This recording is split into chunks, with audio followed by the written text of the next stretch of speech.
स्वागत है आपका मॉडल एक्सप्रेस न्यूज में। मैं मुजीबुर रहमान अफजलपुर। आज इंडी तालुके के अगरखेड़ और चिकमनूर गांव में बीजेपी की एमएलए उम्मीदवार रहे दयासागर पाटिल ने मुतासिरा इलाकों का तफसीली दौरा किया। इस दौरान इन्होंने सैलाब से मुतासिर खानदान और किसानों की हालत का करीब से जायजा लिया और मुकामी अवाम से मुलाकात की। अवाम ने इन्हें बताया कि बारिश और सैलाब की वजह से खेतियां तबाह हो गई हैं और घरों को भी भारी नुकसान पहुंचा है, लेकिन अभी तक हुकूमत की तरफ से कोई मदद नहीं मिली है। दयासागर पाटिल ने मौके पर मौजूदा मुतल्लिका एकाम से बात करते हुए कहा कि फौरी तौर पर मुतासिरीन को राहत और किसानों का मुआवजा देना चाहिए ताकि लोग दोबारा अपनी ज़िंदगी संभाल सकें। इन्होंने यकीन दहानी कराई कि वो इस मसले को आला सतह पर उठाएंगे और जल्द से जल्द इमदाद पहुंचाने की कोशिश करेंगे। इस मौके पर दयासागर पाटिल ने इंडी के मौजूदा एमएलए यशवंतराव गौड़ा पाटिल पर सख्त तनकीद की। इन्होंने कहा कि इंडी के किसी भी गांव में ना सड़कें बेहतर हैं और ना ही कोई बुनियादी काम हुआ है। एमएलए सिर्फ तकरीर करके अवाम को बहला रहे हैं। सिर्फ तकरीरों और वादों से अवाम का भला नहीं होगा। इलाके के लिए अमली काम करने की ज़रूरत है। अगर अवाम को इनका हक ना मिले तो और मुतासिरीन को इंसाफ ना मिला तो हम हुकूमत के खिलाफ ज़बरदस्त एहतजाज करने पर मजबूर होंगे। दौरे के दौरान अवाम ने भी दयासागर पाटिल के सामने अपनी मुश्किलात खुल के बयान किए।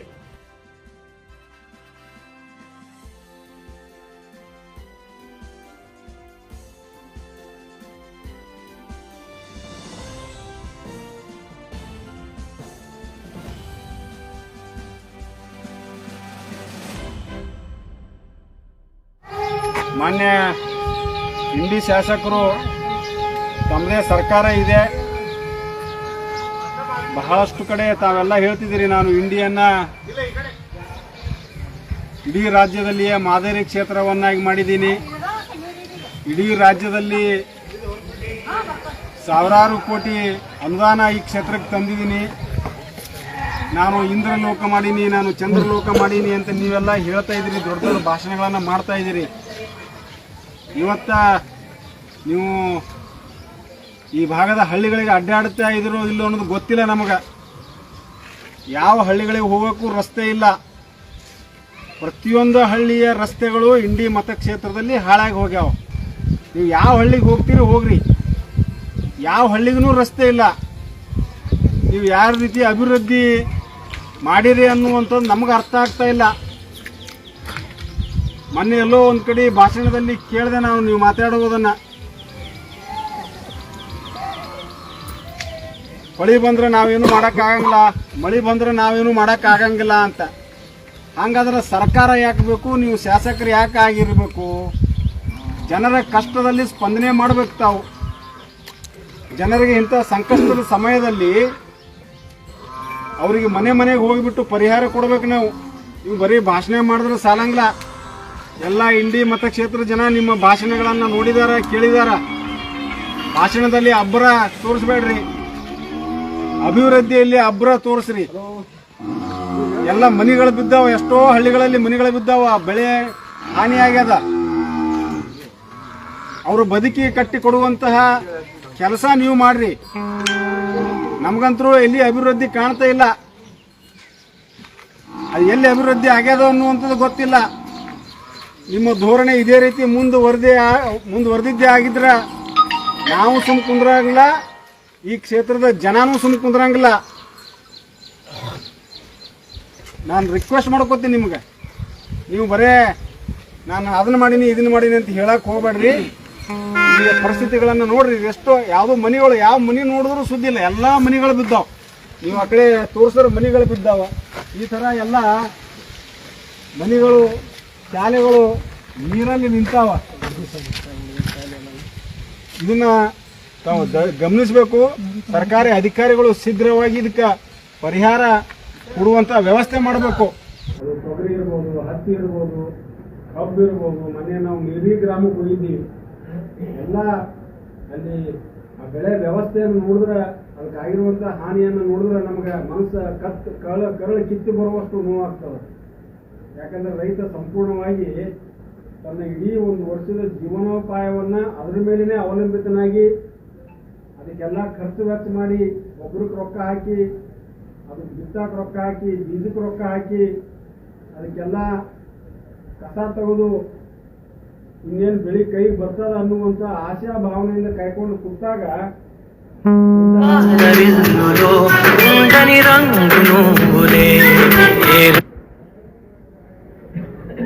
ಏನು ಮಾಡಬೇಕು ಅನ್ನುವಂಥದ್ದು ತೋಚದೇನೆ ಹಲವಾರು ರೈತರು ಇವತ್ತು ಆತ್ಮಹತ್ಯೆ ಮಾಡಿಕೊಳ್ಳುವಂಥ ಪರಿಸ್ಥಿತಿ ನಿರ್ಮಾಣ ಆಗುವಂಥದ್ದು ಆಗ್ತದೆ. ಕೆಲವೊಂದು ಸತಿ ಗ್ರಾಮಗಳಲ್ಲಿ ಮನೆ ಬಿದ್ದು ಹೋಗ ಅವ್ರಿಗೆ ಎಲ್ಲಿ ಇರಬೇಕು ಅನ್ನುವಂಥದ್ದಿಲ್ಲ, ಬೇರೆ ಉಪವ್ಯವಸ್ಥೆಗಳಿಲ್ಲ. ಬಟ್ ಇಂತಹ ಸಂದರ್ಭಗಳಲ್ಲಿ ನಮ್ಮಲ್ಲಿ ಶಾಸಕರಾದಂಥವರು ಯಾವುದೇ ಸರ್ಕಾರ ಇರಲಿ, ಅದು ಆ ಸರ್ಕಾರ ಈ ಸರ್ಕಾರ ಇಲ್ಲ, ಜನರ ಮತ್ತು ರೈತರ ಕಷ್ಟಗಳಿಗೆ ಸ್ಪಂದನೆ ಮಾಡುವಂತ ಕೆಲಸ ಮಾಡಬೇಕಾಗ್ತದೆ. ಇದಕ್ಕೆ ಈ ಸಮಸ್ಯೆ ಇವತ್ತ ನಿನ್ನಿದಲ್ಲ, ಯಾವಾಗ ಮಹಾಪೂರ ಬರ್ತದ, ಯಾವಾಗ ಅತಿವೃಷ್ಟಿ ಆಗ್ತದ, ಅವಾಗ ನಿರಂತರವಾಗಿ ಈ ಸಮಸ್ಯೆಗಳನ್ನು ನಮ್ಮ ರೈತರು ಎದುರಿಸ್ತಾ ಇದ್ದಾರೆ. ಇದಕ್ಕೆ ಹಲವಾರು ಸರ್ಕಾರಗಳು ಬಂದರೂ ಕೂಡ ಶಾಶ್ವತವಾದಂತಹ ಪರಿಹಾರ ಒದಗಿಸುವಂತ ಕೆಲಸ ಮಾಡಿಲ್ಲ. ಈ ಕ್ಷೇತ್ರದಲ್ಲಿರುವಂತಹ ಶಾಸಕರು ನಾವು ನೋಡ್ತಾ ಇದ್ದೀವಿ 2009ರಿಂದ ಅವರು ಈ ಬಳಿಭಾಗದ ಗ್ರಾಮದವರೇ ಅದಾರ.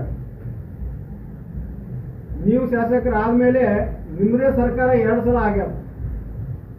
ನಾನೇ ಸ್ವತಃ ಈ ಸಮಸ್ಯೆ ಇಲ್ಲಿ ಆದಾಗ ಹೋದ ಸಲ ನಮ್ಮ ರಾಜ್ಯದ ಮಂತ್ರಿಗಳಾದಂತಹ ಸನ್ಮಾನ್ಯ ಶ್ರೀಮತಿ ಶಶಿಕಲಾ ಜೊಲ್ಲೆ ಮೇಡಮ್ ಅವರನ್ನು ಅಗರಕೇಡ ಗ್ರಾಮಕ್ಕೆ ಕರ್ಕೊಂಡು ಬಂದಿದ್ದೆ. ನಿಮಗೆಲ್ಲ ನೆನಪಿರಬಹುದು. ನಾನೇ ನನ್ನ ಪ್ರಾಮಾಣಿಕ ಪ್ರಯತ್ನ ಮಾಡಿದ್ದೆ. ನಾನಂತರೂ ಏನು MLA ಆಗಿಲ್ಲ, ನನ್ನ ಹತ್ರ ಅಧಿಕಾರ ಇಲ್ಲ, ನಾನು ನಿಮ್ಮಂಗೆ ಒಬ್ಬ ರೈತರ ಮಗ.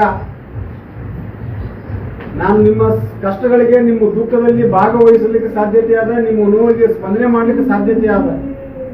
ಆದ್ರೆ ಇಷ್ಟೊಂದು ಅಪಾರ ಹಾನಿಗೆ ಪರಿಹಾರ ಒದಗಿಸುವಂತಂದ್ರು ಯಾವುದೂ ಒಬ್ಬ ವೈಯಕ್ತಿಕ ವ್ಯಕ್ತಿಗೆ ಆಗಂಗಿಲ್ಲ. ಆದ್ರೆ ಈ ಕೆಲಸವನ್ನು ಸರ್ಕಾರ ಮಾಡಬೇಕು. ಸರ್ಕಾರದ ಮತ್ತು ಈ ಕ್ಷೇತ್ರದ ಜನಪ್ರತಿನಿಧಿ ಆಗಿರುವಂತಹ ಶಾಸಕರು ಮಾಡಬೇಕು. ಎಷ್ಟು ಸತಿ ಅಂತ ನೀವು ಹೀಗೆ ಜನರಿಗೆ ಸುಳ್ಳು ಆಶ್ವಾಸನೆ ಕೊಟ್ಟು ಸುಳ್ಳು ಹೇಳಿಬಿಟ್ಟು ಹೋಗೋದು? ಯಾವುದೋ 3,000 5,000 ಪರಿಹಾರ ಕೊಟ್ರ ಅದಕ್ಕೆ ನೀವು ಪರಿಹಾರ ಕೊಟ್ಟಂಗಲ್ಲ. ನೀರಾವರಿ ಬೆಳೆಗಳಿಗೆ ಎಕರೆಗೆ 7,000 ಕೊಟ್ಟಿರಿ. 7,000 ಒಂದು ಸಲದ ಕಸ ತೆಗ್ಸಕ್ ಆಗಂಗಿಲ್ಲ. ಒಂದು ಎಕರೆಗೆ ನೀವು ಇದಕ್ಕೆ ಪರಿಹಾರ ಕೊಟ್ಟಂಗ ಆಗಂಗಿಲ್ಲ. ನೀವು ಹೋದಲೆಲ್ಲ ಭಾಷಣ ಮಾಡ್ತೀರಿ, ದೊಡ್ಡ ಭಾಷಣ ಮಾಡೋದು ಕಲ್ತು ಬಿಟ್ಟಿರಿ. ಚಂದಾಗೆ ಜನರಿಗೆ ಮಂಗೆ ಮಾಡೋದು ಕಲ್ತು ಬಿಟ್ಟಿರಿ. ನೀವು 7,000 ಪರಿಹಾರ ಕೊಟ್ರ ಏನಾಗೋದದ ಅದರಿಂದ? ನೀವು ಹೇಳ್ತೀರಿ ಈ ತರ ಮಹಾಪೂರ ಬಂದ್ರ, ಈ ಬರೀ ಮಳೆ ಆದ್ರ ಯಾರು ಏನು ಮಾಡಕ್ ಆಗಂಗಿಲ್ಲ ಅಂತ. ಹಂಗಿದ್ರೆ ನೀವು ಇದ್ದೇನು ಶಾಸಕರಾಗಿದ್ದು ಏನು ಉಪಯೋಗ? ಸರ್ಕಾರ ಇದ್ದೇನು ಉಪಯೋಗ? ನೀವು ಬರಬೇಕು ಪ್ರತಿಯೊಂದು ಗ್ರಾಮಗಳಿಗೆ. ನೀವು ನೋಡ್ರಿ, ಇವತ್ತು ಅಗರಕೇಡ್ ಗ್ರಾಮ ಇವತ್ತು ಆದ್ರ ಒಂದು 200 ಮನೆ ಬಿದ್ದಾವ. ನಾನೇ ಕಣ್ಣಾರ ನೋಡಿ ಬಂದೀನಿ. ನಾನೇ ಸ್ವಂತ ಸಾಕ್ಷಿ, ಇರುವಂತ ಜನರೇ ಸಾಕ್ಷಿ. ಪ್ರತಿಯೊಂದು ಗ್ರಾಮಗಳಲ್ಲಿ ಮನೆ ಬಿದ್ದಾವ. ಬಡವರು ಅದಾರ ಅವರು. ಅವರಿಗೆ ದಿನ ಕೂಲಿ ಮಾಡಿಬಿಟ್ಟು ಹೊಟ್ಟೆ ತುಂಬಿಸ್ಕೋಬೇಕ. ಇವತ್ತ ಕೂಲಿ ಬಂದ ಮೇಲೆ ಸಂಜೆಕ ಜ್ವಾಳ ಉಪ್ಪ ಎಣ್ಣೆ ತಂದ್ಬಿಟ್ಟು ಅವ್ರು ಊಟ ಮಾಡುವಂತ ಪರಿಸ್ಥಿತಿ ಐತಿ. ಇವತ್ತು ಮನೆಗಳಿಲ್ಲ ಅವರಿಗೆ. ಹೊಲದಾಗ ಕೆಲಸ ಇಲ್ಲ, ಯಾಕಂದ್ರೆ ನೀರು ಬಂದು ನಿಂತದ ಹೊಲದಾಗ. ಆ ರೈತ ಕೆಲಸ ಕೊಡ್ಬೇಕಂದ್ರೆ ಅವನು ಬೆಳೆ ಹಾಳಾಗಿ ಹೋಗಲ್ಲ. ನಾವು ಏನು ಮಾಡಕ್ ಆಗಂಗಿಲ್ಲ ಅಂತಂದ್ರೆ ಹಂಗೆ ಯಾರು ಮಾಡ್ಬೇಕು ಈ ಕೆಲಸ? ನೀವು ಶಾಸಕರಾಗಿರಿ, ನೀವು ಜನರಿಗೆ ಸ್ಪಂದನೆ ಮಾಡುವಂತ ಕೆಲಸ ಮಾಡಿಲ್ಲಪ್ಪ ಅಂತಂದ್ರೆ ನೀವು ಶಾಸಕರಾಗಿದ್ದು ಎದಕ್ಕೆ ಫಲ? ನೀವು ಎಷ್ಟಂತ ಹಿಂಗೆ ಸುಳ್ಳು ಹೇಳ್ತೀರಿ, ಎಷ್ಟಂತ ನೀವು ಡೊಂಬರಾಟ ಮಾಡ್ಬೋದು, ದೊಡ್ಡ ಭಾಷಣ ಮಾಡ್ಕೋತ ಹೋಗ್ತೀರಿ. ಜನರ ಕಷ್ಟನಾಗದಾರ. ನೀವು ಸರ್ಕಾರಕ್ಕೆ ಮುಂದೆ ಕುತ್ಕೊಂಡು ವಿಶೇಷ ಪ್ಯಾಕೇಜ್ ತರಿಸಿಬಿಟ್ಟು ಇಲ್ಲಿ ರಿಹ್ಯಾಬಿಟೇಷನ್ ಆಗಬೇಕು. ಇನ್ನೂ ಹಲವಾರು ಮನೆಗಳಿಗೆ ತೋರಿಸಿದ್ರು. ನಮಗೆ ಮನ್ಯಾಗ ನೀರಾಗ ಮನಿ ಅದಾವ. ಆ ನೀರಿನ ಮನಿದೊಳಗೆ ಸಂಸಾರ ಮಾಡಕತ್ತಾರ. ಅವರಿಗೆ ಮರು ವಸತಿ ವ್ಯವಸ್ಥೆ ಮಾಡಬೇಕು. ಪ್ರತಿ ವರ್ಷ ಮಹಾಪೂರ್ ಬಂದಾಗ ಏನು ಎಲ್ಲ ನೀರಲ್ಲಿ ಮುಳುಗಡೆ ಆಗಕತ್ತವ, ಅದನ್ನೆಲ್ಲ ಮರು ಸರ್ವೆ ಮಾಡ್ಬೇಕು. ನೀವು ಯಾವತ್ತ ಸರ್ವೆ ಮಾಡಿರಿ, ಆ ಸರ್ವೆ ಪ್ರಕಾರ 1 ಎಕರೆ ಹೋಗ್ತದೆ, ಅರ್ಧ ಎಕರೆ ಹೋಗ್ತದೆ ಅಂತ ಹೇಳ್ತಾರೆ. 8-10 ಎಕರೆ ಗಟ್ಟಲೆ ಜಮೀನು ನೀರಾಗಿ ನಿಂತಾವ. ಅದು ಮರು ಸರ್ವೆ ಮಾಡಿಬಿಟ್ಟು ನಮ್ಮ ರೈತರಿಗೆ ನಿಜವಾದ ಏನು ಹಾನಿ ಆಗಕತ್ತದ, ಆ ಜಮೀನು ಮುಳುಗಡೆ ಆಗೋದ್ರಿಂದ ಆ ಹಾನಿಗೆ ಪರಿಹಾರ ಶಾಶ್ವತವಾದಂತಹ ಪರಿಹಾರ ಒದಗಿಸ್ಬೇಕು. ನೀವು ಆ ಶಾಶ್ವತವಾದಂತಹ ಪರಿಹಾರ ಒದಗಿಸಿ ನೀವು ದೇವರ ಜನ ಕೊಟ್ಟಿರುವಂತಹ ನಿಮಗೆ ಈ ಅವಕಾಶವನ್ನ ಸದುಪಯೋಗ ಪಡಿಸ್ಕೋರಿ. ಬರೇ ಸುಳ್ಳು ಹೇಳ್ಕೋತ ಹೋದ್ರೆ ಆಗಂಗಿಲ್ಲ. ನೀವು ಮಾತಿನಂಗೆ ನಡ್ಕೋರಿ. ಯಾರಿಗೆ ಏನು ಮಾತು ಕೊಟ್ಟಿರಿ ಆ ಮಾತಿನಂಗೆ ನಡ್ಕೋರಿ. ಈ ಜನರ ಬಹಳ ಮಂದಿ ಬೆಳಗ್ತೀನಿ ಅಂತ ಹೇಳ್ಬಿಟ್ಟು ಈ ಮತಕ್ಷೇತ್ರವನ್ನ ಎಂದೂ ಕಾಣದಂತ ಅಭಿವೃದ್ಧಿ ಕಾಣಿಸ್ತೀನಿ ಅಂತ ಹೇಳ್ತಾ ಇದ್ದೀರಿ. ಎಲ್ಲಿ ಅದು ಅಭಿವೃದ್ಧಿ?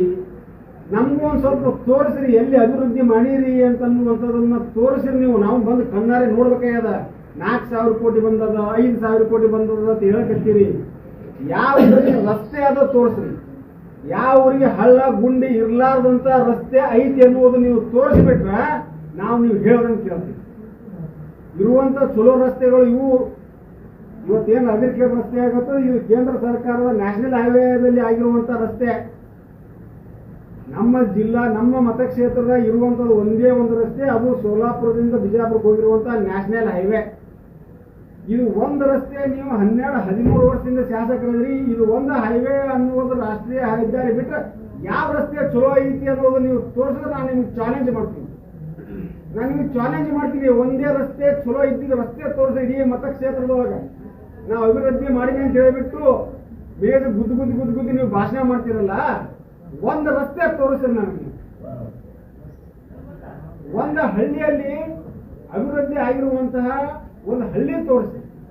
ಆ ಊರಾಗ ಇರುವಂತಹ ಮೂಲಭೂತ ಸೌಕರ್ಯಗಳ ಎಲ್ಲಿ ಅದಾವ ಅನ್ನೋದು ತೋರಿಸ್ರಿ. ಆ ಊರಾಗ ಶೌಚಾಲಯ ವ್ಯವಸ್ಥೆ ಎಲ್ಲೈತೆ ಅನ್ನೋದು ತೋರಿಸ್ರಿ ನೀವು. ಆ ಊರಾಗ ರಸ್ತೆ ವ್ಯವಸ್ಥೆ ಎಲ್ಲೈತೆ ಅನ್ನೋದು ತೋರಿಸ್ರಿ ನೀವು. ಆರೋಗ್ಯ ವ್ಯವಸ್ಥೆ ಎಲ್ಲೈತೆ ಅನ್ನೋದು ತೋರಿಸ್ರಿ ನೀವು. ಎಷ್ಟೋ ಶಾಲೆಗಳು ಇಲ್ಲೇ ಅದ್ರ ಕೇಳಿದಾಗ ಒಂದು ಶಾಲೆ ನೀರಾಗಿ ನಿಂತದ. ಏನ್ ಭಾಷಣ ಮಾಡ್ತೀರಿ ನೀವು? ಎದಕ್ ಭಾಷಣ ಮಾಡ್ತೀರಿ? ಸುಳ್ಳು ಹೇಳ್ಕೋತಾದ್ರೆ ಆಯ್ತು. ಜನ 2-3 ಸಲ ನಿಮ್ಮನ್ನು ನಂಬಿ ಏನೋ ಮಾಡ್ತಾರ ಅಂತ ಹೇಳಿ ನಿಮ್ಮ ಮಾತು ಕೇಳಿ, ನಿಮ್ಮ ಡಂಬಾಚಾರದ ಮಾತು ಕೇಳಿಬಿಟ್ಟು ಶಾಸಕರನ್ನಾಗಿ ಮಾಡ್ಯಾರ. ಪ್ರತಿಯಲ್ಲಿ ಓದಲ್ಲೆಲ್ಲ ನೀವು ದೊಡ್ಡ ಭಾಷಣ ಮಾಡ್ತಿದ್ರಿ. ತೋರಿಸ್ರಿ, ಜನರು ಕೇಳಕತ್ತಾರೆ ಅಭಿವೃದ್ಧಿ ಎಲ್ಲಿ ಅದ ಅದು ತೋರಿಸ್ರಿ. ನೀವು ಏನ್ ಅಭಿವೃದ್ಧಿ ಮಾಡಿದ್ರಿ ಅಂತ ತೋರಿಸ್ರಿ. ಭೀಮಾಶಂಕರ ಸಕ್ಕರೆ ಕಾರ್ಖಾನೆ ತಂದೀನಿ ಅಂತ ಹೇಳಿ ದೊಡ್ಡ ಭಾಷಣ ಮಾಡ್ತಿದ್ರಿ. ಅದ್ರಲ್ಲಿ ಎಲ್ಲಿ ಲಾಭಾಂಶ ಬಂದದ, ಅದಕ್ಕೆ ಎಷ್ಟು ಸಾಲ ಅದ, ಅದರಿಂದ ಯಾವ ರೀತಿ ಉಪಯೋಗ ಆಗ್ಯದ ಅದನ್ನೇ ತೋರಿಸ್ರಿ. ನೀವು ಕೆರೆ ತುಂಬ ಯೋಜನೆ ಮಾಡಿ ಅಂತ ಹೇಳ್ತೀರಿ. ನಿಮ್ಮ ಸರ್ಕಾರದಿಂದ ಎಷ್ಟು ಅನುದಾನ ಬಂದದ ಅನ್ನೋದು ತೋರಿಸ್ರಿ. ಇದೆಲ್ಲ ಹಿಂದೆ ಬಿಜೆಪಿ ಸರ್ಕಾರ ಇದ್ದಕ್ಕಾರ ಆಗಿರುವಂತಹ ಕೆರೆ ತುಂಬ ಯೋಜನೆ. ನಾವೇ ಬೊಮ್ಮಾಯಿ ಅವರು ಮುಖ್ಯಮಂತ್ರಿಗಳು ಇದ್ದಕ್ಕಾರ ನಾನು ಅದೇ ವೇದಿಕೆ ಮೇಲಿದ್ದೆ. ಅವತ್ತ ಕೆರೆ ತುಂಬ ಯೋಜನೆಗೆ ಚಾಲನೆ ಕೊಟ್ಟಿರುವಂಥದ್ದು ಹೊರ್ತಿ ಗ್ರಾಮದಲ್ಲಿ. ಎಲ್ಲಾರ ನೀವು ನಾನು ಸುಳ್ಳು ಹೇಳಕತ್ತಿರ್ಬೇಕು, ನಾನು ರಾಜಕೀಯ ಮಾಡ್ಬೇಕಂತ ಹೇಳಿ ನಾನೇನೋ ಮುಂದೆ ML ನಿಂದಿರ್ಬೇಕಂತ ಹೇಳಿ ಮಾತಾಡಕತ್ತೀರಿ. ನೀವು ಜನರ ಕಷ್ಟಕ್ಕೆ ಸ್ಪಂದನೆ ಮಾಡ್ರಿ. ಯಾರಿಗೆ ದೂರದೃಷ್ಟಿ ಬೇಕು, ಒಬ್ಬ ಶಾಸಕನಾದವನಿಗೆ ಒಳ್ಳೆ ಮನಸ್ಸು ಬೇಕು. ನೀವು ಸ್ವಂತ ಅಭಿವೃದ್ಧಿ ಆದ್ರೆ, ನಿಮ್ ಬೆಂಬಲಿಗರ ಅಭಿವೃದ್ಧಿ ಆದ್ರೆ ಅಲ್ಲ. ರಾಜಕಾರಣ ಬೇಕಾಗಿಲ್ಲ. 5 ವರ್ಷ ಹೋಗಲಿ ಬೇಡ. ನಾವು ಇಲ್ಲಿವರೆಗೂ ನಿಮ್ ವಿರುದ್ಧ ಮಾತಾಡಿಲ್ಲ. ನಾವು ಒಂದು ರಾಜಕಾರಣ ಮಾಡಕ್ ಹೋಗಿಲ್ಲ. ನೀವು ಶಾಸಕರಾಗಿರಿ, ನೀವು ಕೆಲಸ ಮಾಡ್ರಿ. ಜನರಿಗೆ ಕಷ್ಟಕ್ಕೆ ಸ್ಪಂದನೆ ಮಾಡುವಂಥದ್ದು ಆಗ್ಬೇಕು. ನೀವು ಜನರು ಬಹಳ ಕಷ್ಟನೊಳಗದಾರ. ಒಂದ್ಸತಿ ಮಳೆ ಆಗ್ತದ, ಒಂದ್ಸತಿ ಮಳೆ ಆಗಂಗಿಲ್ಲ. ಯುವಕರಿಗೆ ನಾನು ಒಂದು ಪ್ರಶ್ನೆ ಪ್ರಾಮಾಣಿಕವಾಗಿ ಕೇಳ್ತೀನಿ. ಇಲ್ಲಿರುವಂತವ್ರು ಎಲ್ಲರೂ ರೈತರೇ ಇದೀವಿ, ನಾವು ರೈತರ ಮಕ್ಕಳೇ ಇದೀವಿ. ನಾವು ಎಂದಾದ್ರೂ ನಮ್ಮ ಮನೆಯಾಗಿನ ಹೆಣ್ಮಕ್ಳಿಗೆ ಪುಗ್ಸೆಟ್ನ ಬಸ್ನಾಗ ಅಡ್ಡಾಡ್ತೀರಿ ಅಂತ ಕೇಳಿದ್ದೀವ? ಯಾರವರು ಕೇಳಿರಿ? ನಮ್ಮ ಮನೆಗೆ ಪುಗ್ಸೆಟ್ಟೆ ಕರೆಂಟ್ ಕೊಡ್ರಿ ಅಂತ ಕೇಳಿದೀವ? ನಾವು ಕೇಳಿವ? ನಮ್ಗೇನ್ ಬೇಕಾಗ್ಯದ? ನಮ್ಮ ರೈತರಿಗೆ 24 ತಾಸು ಕರೆಂಟ್ ಕೊಡ್ರಿ ಪುಗ್ಸೆಟ್ಟೆ ಅಂತ ಕೇಳ್ತೀವಿ ನಾವು. ಯಾಕಂದ್ರೆ ಅವ್ರು ಉದ್ಧಾರ ಆಗ್ತಾರೆ. ನಮ್ಮ ರೈತರಿಗೆ ಎಲ್ಲಾ ಕಡೆ ಎಲ್ಲೇ ಒಣಬೇಸದ ನೀರಾವರಿ ಸೌಲಭ್ಯ ಒದಗಿಸ್ತಾರೆ. ನಮ್ಮ ನಿರುದ್ಯೋಗ ಮಕ್ಕಳಿಗೆ ನೌಕರಿ ಕೊಡ್ಸ್ರಿ. ನೀವು ಮನ್ಯಾಗ ಕುಂದ್ರಿ, ನಿಮ್ಗೆ 2,000 ರೂಪಾಯಿ ಪಗಾರ ಕೊಡ್ತೀವಿ ಅಂತಂದ್ರೆ ಎಲ್ಲಿ ಹತ್ತಬೇಕು? ಅದನ್ನು ಕೊಡ್ತಾ ಇಲ್ಲ ನೀವು. ಜನರಿಗೆ ಏನ್ ಬೇಕಾಗ್ಯದ ಅದನ್ನು ಕೊಡುವಂತದನ್ನ ಬಿಟ್ಟು ಉಪಯೋಗ ಮನ್ಯಾಗ ನೀವು ಮಾಡಿದ ಯೋಜನೆಗಳು ಹೆಂಗ್ ಅದಾವಪ್ಪ ಅಂತಂದ್ರ, ನೀವು ಪುಗ್ಸೆಟ್ಟೆ ತಿನ್ರಿ, ನಿಮ್ಗೆ ಕಾಳು ಕೊಡ್ತೀವಿ, ನಿಮ್ಗೆ ರೊಕ್ಕ ಕೊಡ್ತೀವಿ, ನೀವು ಮನ್ಯಾಗ ತಿಂದು ಆರಾಮೇ ಕೊಡ್ರಿ, ದುಡಿಬೇಡ್ರಿ, ಅಭಿವೃದ್ಧಿ ಆಗೋದು ಬೇಡ. ನೀವೇನ್ರಿ ಅಭಿವೃದ್ಧಿ ಆದ್ರಪ್ಪ ಅಂತ ನಿಮ್ಗೆ ಬುದ್ಧಿ ಬರ್ತದ, ನಿಮ್ಮ ಮಕ್ಕಳು ಶಾಲೆ ಕಲಿತು ಶಾಣ್ಯರ ಆತರ ನಮ್ಗೆ ಓಟ್ ಹಾಕಲ್ಲ. ಜನರಿಗೆ ಶಾಣೆ ಆಗುದು, ಜನರ ಅಭಿವೃದ್ಧಿ ಆಗುದು ಈ ಸರ್ಕಾರಕ್ಕೆ ಬೇಕಾಗಿಲ್ಲ. ಕಾಂಗ್ರೆಸ್ನವ್ರಿಗೆ ಈ ಹುಚ್ಚಮಂಗೆ ಮಾಡಕತ್ತಾರ ಇವರು. ಇಲೆಕ್ಷನ್ ಬರೋದೇ ಇಂಥ ಡೊಂಬರಾಟ ಎಬ್ಬಿಸಿ ಬಿಡ್ತಾರೆ. ನಾವು ಅದನ್ನ ಪುಗ್ಸೆಟ್ಟೆ ಕೊಡ್ತೀವಿ, ನಾವು ಇದನ್ನ ಪುಗ್ಸೆಟ್ಟೆ ಕೊಡ್ತೀವಿ. ಎಲ್ಲಿಗೆ ಹತ್ತದ? ನಮ್ಮ ಸಂಸಾರ ಹತ್ತದ 2,000 5,000 ಪುಷಟೆ ಸಿಗೋದ್ರಿಂದ, ಪುಷಟೆ ಕರೆಂಟ್ ಸಿಗೋದ್ರಿಂದ, ನಮ್ಮ ಮನ್ಯಾಗ ಹೆಣ್ಮಕ್ಳು ಬಸ್ನಾಗ ಅಡ್ಡಾಡ್ಕೋತ ಪುಷಟೆ ಹೋಗೋದ್ರಿಂದ ನಮ್ಮ ಜೀವನ ಉದ್ಧಾರ ಆಗ್ತದ? ಯಾವ ಪುರುಷಾರ್ಥಕ್ಕೋಸ್ಕರ ಯಾರು ಸಲುವಾಗಿ ಮಾಡಕತ್ತೀರಿ ನೀವು? ಜನರಿಗೆ ಕಷ್ಟಗಳೇ ಬೇರೆ ಅದಾವ, ಜನರಿಗೆ ಇರುವ ಸಮಸ್ಯೆಗಳೇ ಬೇರೆ ಅದಾವ. ಅವ್ರಿಗೆ ಸ್ಪಂದನೆ ಮಾಡ್ರಿ. ಮನಿ ಬಿದ್ದಾವ, ಮನಿ ಕಟ್ಟಿಸ್ಕೊಡ್ರಿ. ಬಡವರಿಗೆ ಮನಿ ಕಟ್ಟಿಸ್ಕೊಡ್ರಿ. ನೀವು ಮನಿ ಬಿದ್ದಾವ ಅದೇ ರೊಕ್ಕದಾಗ. ಮಹಿಳೆಗೆ ಸ್ವಯಂ ಉದ್ಯೋಗ ಕೈಗೊಳ್ಳೋ ಸಲುವಾಗಿ ಅವರಿಗೆ ವಿಶೇಷ ಸೌಲಭ್ಯಗಳನ್ನು ಕೊಡ್ರಿ. ಯುವಕರು ಉದ್ಯೋಗ ಹಿಡಿಬೇಕು ಅಂತ ಯೋಜನೆಗಳನ್ನ ಹಾಕೊಳ್ಳಿ. ಆಲ್ತು ಯೋಜನೆ ಹಾಕೊಂಡು ವೋಟ್ ಹಾಕ್ಸ್ಕೊಳ್ಳೋ ಸಲುವಾಗಿ ಇಂಥ ಯೋಜನೆ ಮಾಡಿ ಇಡೀ ರಾಜ್ಯವನ್ನ ನೀವು ಮತ್ತೆ 20 ವರ್ಷ ಹಿಂದೆ ತಗೊಂಡು ಹೋಗಿ. ನಾವು ಒಂದೇ ಮನವಿ ಮಾಡ್ಕೋತೀನಿ, ಬಹಳ ಮಾತಾಡಂಗಿಲ್ಲ. ದಯವಿಟ್ಟು ಈ ಪರಿಹಾರ ಏನು ಸಾಲಂಗ ನೀವು ಕೊಟ್ಟಿರುವಂಥದ್ದು ಅದಕ್ಕೂ ಆಗಂಗಿಲ್ಲ. ಒಬ್ಬ ಮನುಷ್ಯ ಈ ಅಗ್ರಿಕೇಡದಿಂದ ಬಿಜಾಪುರಕ್ಕೆ ಹೋಗ್ಬಂದ್ರೆ 2-3 ಸಾವಿರ ರೂಪಾಯಿ ಖರ್ಚಾಗುವಂತ. ತಕ್ಷಣ ಶೀಘ್ರವಾಗಿ ಪ್ರತಿಯೊಂದು ಮನೆಗಳು ಬಿದ್ದವರಿಗೆ ಸರ್ವೆ ಕೈಗೊಂಡು ಆ ಮನೆಗಳನ್ನು ಕಟ್ಟಿಸಿಕೊಡುವಂತ ವ್ಯವಸ್ಥೆ ಮಾಡಿ. ಯಾರ್ಯಾರ ಭೂಮಿಗಳಿಗೆ ನೀರು ಬಂದು ಹೊಕ್ಕು ಬೆಳೆ ಹಾಳಾಗ್ಯಾವ ಅವರಿಗೆ ಸಂಪೂರ್ಣ ಪರಿಹಾರ ಕೊಡುವಂತ ವ್ಯವಸ್ಥೆ ಮಾಡಿ. ಮುಂದೆ ಈ ಸಮಸ್ಯೆ ಬಂದಾಗ ಮತ್ತೆ ಹಿಂಗೆ ನಮ್ಮ ರೈತರ ಬದುಕು ಮತ್ತೆ ಸಮಸ್ಯೆಯಲ್ಲಿ ಸಿಲುಕಲಾರ್ದಂಗ ವ್ಯವಸ್ಥೆ ಮಾಡಿಕೊಡ್ರಿ. ಗ್ರಾಮಗಳಿಗೆ ರಸ್ತೆ ಮಾಡಿಕೊಡ್ರಿ. ಇದನ್ನು ಬಿಟ್ಟು ನೀವು ಬರೀ ದೊಡ್ಡ ಭಾಷಣ ಮಾಡ್ಕೊಂಡು ಹೊಂಟ್ರೆ ಅದು ಕೆಲಸ ಕೊಡಂಗಿಲ್ಲ. ಮುಂದಿನ ದಿನಮಾನಗಳಲ್ಲಿ ಜನ ನಿಮ್ಗೆ ಪಾಠ ಕಲಿಸ್ತಾರೆ. ನೀವೇನು ಆಸೆ ಇಟ್ಕೊಂಡಿರ್ಲಿಕ್ಕಿಲ್ಲ ಮುಂದಿನ ದಿನಮಾನ ನನಗೇನು ಮಾಡೋದಂದ್ರೆ ಮುಸಲ ಆಗಿ ನೀವು ಮುಗಿತ ಕೇಳಬೇಕು. ಆಸೆ ಬಿಟ್ಟು ನೀವು ಮಾಡಕತ್ತಿದ್ರೆ ಸರಿ, ಆದ್ರೆ ಜನರ ಕಷ್ಟ ಗೋಳು ಕೇಳೋರು ಯಾರು? ಈ ಮುಖಾಂತರ ನಾನು ಕೂಡ ನಾಳೆ ಜಿಲ್ಲಾಧಿಕಾರಿಗಳಿಗೆ ಮನವಿ ಕೊಡುವಂತಾರು ವೈಯಕ್ತಿಕವಾಗಿ ತಕ್ಷಣ ಸ್ಪಂದನೆ ಮಾಡ್ಬೇಕಂತ ಹೇಳ್ಬಿಟ್ಟು ನೀವು ಅವ್ರು ಬಂದಾಗ ಕೇಳ್ರಿ. ನಾವು ಜನ ಸುಮ್ ಕುಂದ್ರದಿಂದ ಇದೆಲ್ಲ ಆಗೋದು. ಓಟ್ ಹಾಕಿರ್ತೀವಿ, ನಾವು ಕೇಳೋ ಹಾಕಿರ್ತದ. ಜನ ಸುಮ್ ಕುಂದ್ರಬೇಡ. ನಾನು ಅವ್ರ ಬಗ್ಗೆ ರಾಜಕೀಯವಾಗಿ ವೈಯಕ್ತಿಕ ಯಾವುದು ದ್ವೇಷದಿಂದ ಮಾತಾಡ್ತಿಲ್ಲ. ಜನರ ಕಷ್ಟಕ್ಕೆ ಸ್ಪಂದನೆ ಮಾಡಬೇಕು ಅನ್ನುವಂಥದನ್ನ ಕ್ಷೇತ್ರದ ಶಾಸಕರಾಗಿ ಮಾಡುವಂತ ಕರ್ತವ್ಯ. ನಾನು ಶೀಘ್ರವಾಗಿ ಈ ಸಮಸ್ಯೆಗಳಿಗೆ ಪರಿಹಾರ ಕೊಡಬೇಕು ಅಂತ ಹೇಳ್ಬಿಟ್ಟು ಇವತ್ತು ಅಗ್ರಿಕೇಡ ಗ್ರಾಮದ ಹಿರಿಯರೆಲ್ಲರೂ ನನಗೆ ನೀವು ಈ ಹಬ್ಬದ ದಿನ ನನಗೆ ವೈಯಕ್ತಿಕವಾಗಿ ನಿಮ್ಮ ಸೇವೆ ಮಾಡಲಿಕ್ಕೆ ನನಗೆ ಒಂದು ನೈತಿಕವಾದಂತಹ ಸ್ಥೈರ್ಯ ಧೈರ್ಯ ಕೊಟ್ಟು ನನಗೆ ಬೆಂಬಲ ಮಾಡಿ ಇವತ್ತು ನನ್ನ ಜೊತೆ ಇಡೀ ಗ್ರಾಮ ಅಂತ ಪೂರಾ ಹೊಳಿ ದಂಡೆ ಉಂಟು ನೀವೆಲ್ಲ ಅಡ್ಡಾಡಿ ನೀವು ವೀಕ್ಷಣೆ ಮಾಡಿದ್ರಿ. ನಿಮಗೂ ಅನ್ನಂತ ಧನ್ಯವಾದಗಳನ್ನು ಸಲ್ಲಿಸಿ ನಾನು 2 ಮಾತು ಮುಗಿಸ್ತೀನಿ. ಜೈ ಹಿಂದ್. ಸರ್, ಇನ್ನೊಂದು ಪ್ರಶ್ನೆ. ಈ ತೋಟದಲ್ಲಿರ್ತಕ್ಕಂಥ ಬೆಳೆಗಳನ್ನ ವಿಮೆ ಮಾಡಿಸಿದ್ರೆ ಮಾತ್ರ ಪರಿಹಾರ ಕೊಡ್ತೀವಿ ಅನ್ನುವಂಥದ್ದು ಕೇಳಿ ಬರ್ತಾ ಇದೆ. ಪ್ರತಿಯೊಬ್ಬರು ರೈತರು ವಿಮೆ ಮಾಡಿಸ್ಲಿಕ್ಕೆ ಸಾಧ್ಯ ಇಲ್ಲ ಇವಾಗ. ಸರ್, ಅದಕ್ಕೆ ತಮ್ಮ ಅಭಿಪ್ರಾಯ ಏನು? ಈಗ ಇದು ಅಕಾಲಿಕವಾಗಿ ಬಂದಿರುವಂತಹ ಮಳೆ, ಕೆಲವೊಬ್ಬರು ರೈತರು ಎಲ್ಲರಿಗೂ ವಿಮೆ ಮಾಡಿಸಲಿಕ್ಕೆ ಆಗಿರಂಗಿಲ್ಲ. ದಯವಿಟ್ಟು ಎಲ್ಲೆಲ್ಲಿ ರೈತರಿಗೆ ಹಾನಿ ಆಗ್ಯದ ವಿಮೆ ಏನು ನೋಡಂಗಿಲ್ಲ. ಎಲ್ಲಿ ಹಾನಿ ಆಗ್ಯದ ಅಲ್ಲಿ ಪರಿಹಾರ ಕೊಡುವಂತ ವ್ಯವಸ್ಥೆ ಆಗಬೇಕು. ಆ ಎಲ್ಲ ಹೊಲಗಳಿಗೂ ಆ ಎಲ್ಲ ತೋಟಗಳಿಗೂ ಆ ವಿಮೆ ಅಡಿಯಲ್ಲಿ ಸರ್ಕಾರ ತಗೊಂಡ್ಬಂದ್ಬಿಟ್ಟು ಅದಕ್ಕೆ ಪರಿಹಾರ ಒದಗಿಸಿಕೊಡುವಂತ ಕೆಲಸ ಮಾಡಬೇಕಂತೂ ಕೂಡ ನಾನು ಈ ಸಂದರ್ಭದಲ್ಲಿ ಮನವಿ ಮಾಡ್ತೀನಿ. ಸರ್, ಅದರ